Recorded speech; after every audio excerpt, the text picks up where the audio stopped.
Latest headlines for you from BBC News. All 4 police officers involved in the killing of George Floyd in Minneapolis have now been formally charged.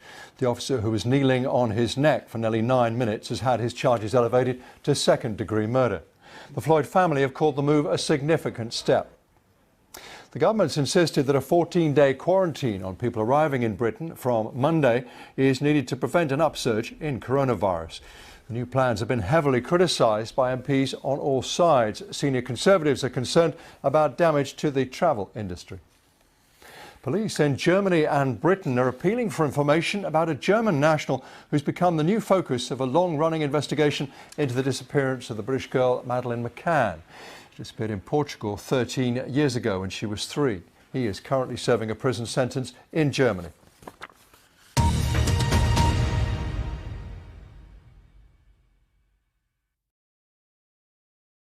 Former U.S. Defense Secretary James Mattis broke his silence on President Donald Trump and roundly denounced a military response to the country's civil unrest.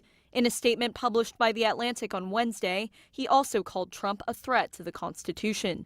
Accusing the president of trying to divide America, Mattis said, quote, "Donald Trump is the first president in my lifetime who does not try to unite the American people, does not even pretend to try." George Floyd! They're the strongest remarks so far from a former Pentagon leader over Trump's response to nationwide protests over the police killing of George Floyd. The president has threatened to deploy troops to end violent dissent, setting off alarm bells within the U.S. military and Congress.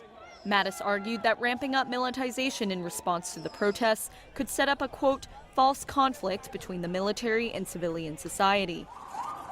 Mattis also criticized U.S. military leadership for participating in Trump's Monday photo op outside a church near the White House. Law enforcement, including National Guard, cleared out peaceful protesters, which Mattis called, quote, an abuse of executive power.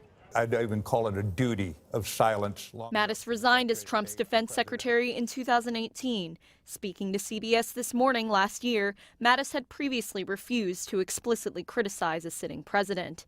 In Wednesday's statement, Mattis also criticized current Defense Secretary Mark Esper for using the word battle space to describe the sites of protests across the U.S. Esper said Wednesday he didn't support deploying active duty forces to quell civil unrest for now. The option to use active duty forces in a law enforcement role should only be used as a matter of last resort and only in the most urgent and dire of situations. An administration official told Reuters those remarks did not go over well with either the president or his top aides. Trump has responded to Mattis, tweeting that, quote, "I didn't like his leadership style or much else about him, and many others agree. Glad he is gone."